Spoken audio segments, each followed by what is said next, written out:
আসসালামু আলাইকুম সুপ্রিয় এইচএসসি পরীক্ষার্থী বন্ধুরা, তোমরা সবাই কেমন আছো? আশা করি সবাই অনেক অনেক ভালো আছো। তো তোমাদেরকে একটি আপডেট দিয়ে চলে আসলাম।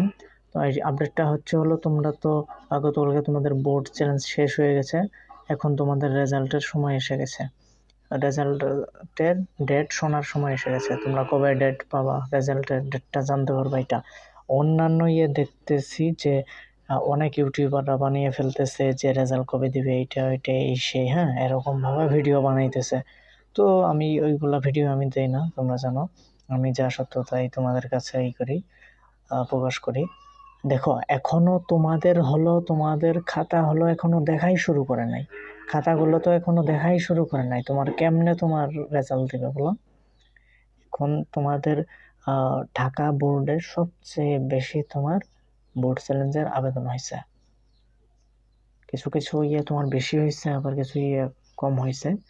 এই জন্য মনে করো যে যদি তোমার অতিরিক্ত পরিমাণে বেশি হয় বোর্ড চ্যালেঞ্জ, যেহেতু ফেইলের হার 5 লাখ প্লাস, হ্যাঁ, যেহেতু 5 লাখ প্লাস, তাহলে তো মনে করো যে অনেক। যদি সবগুলো যদি তোমার বোর্ড চ্যালেঞ্জ করে, তাহলে খাতা দেখতে তোমার মিনিমাম অনেক সময় লাগবে। 1 মাসও লাগতে পারে, বা 1 মাসে একটু বেশিও লাগতে পারে। তো আমরা এখনো আশা করতে পারি যে তোমাদের 25 থেকে 30 দিনের ভেতরেই তোমাদের রেজাল্টটা দিয়ে দেবে। হ্যাঁ, যে আমি এইখানে তোমাদের বুট চ্যালেঞ্জ, অনেকেই বলছিল যে বুট চ্যালেঞ্জ করলে কি ভাই রেজাল্টটা পরিবর্তন হয়। দেখো, 24-এ তো অনেকেই করছিল, অনেকেই পাইছে। তো এখানে তোমাদের 8 থেকে 10 নাম্বার বাড়িয়ে দেওয়া হয়। 8 থেকে 10 নম্বর বাড়িয়ে দেওয়া হয়, যার জন্য তোমাদের এখানে জিপিএটা বাড়ে। এই যে এখানে দেখো, আইসিটির একটা তোমার এখানে গ্রেড আসছিল, আসছিল, তারপর সে বুট চ্যালেঞ্জ করার পর A+ আসছে। তাহলে তার জিপিএটা ছিল হলো 4.92।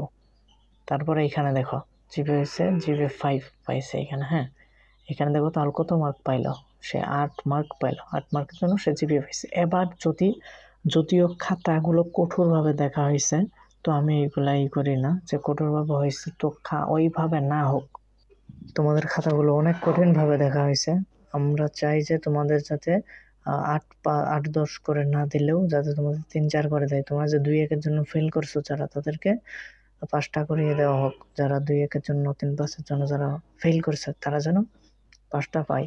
এবং খাতাটা ভালোভাবে দেখা হয় নাই। আমি আমার আগের ভিডিওতেও বলছি যে খাতাগুলো ভালোভাবে দেখা হয় নাই তোমাদের।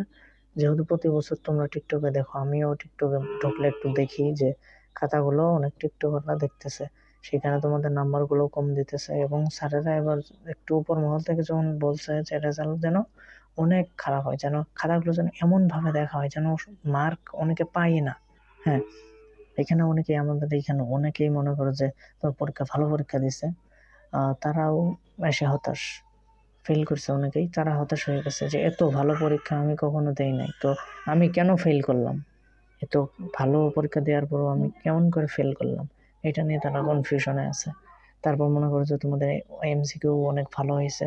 তাদের টার্গেট ছিল যে মিনিমাম 4 পয়েন্ট থাকতে হবে, কিন্তু অনেকেই দেখতেছে কি তোমার ফেল আসছে, এখন তো তাদের মনটা খারাপ হয়ে গেছে। এই জন্য আমি চাই যে তোমাদের যদি রেজাল্ট তেমন ভাবে যদি বাড়িয়ে নাও দেয়, তবু মনে করো যে যাতে 5টা হয়, এই নাম্বারটা যেন শিক্ষা মন্ত্রণালয় তোমাদেরকে দেয়। তো ভিডিওটা এতটুকুই ছিল। সবাই ভালো থেকো, সুস্থ থেকো।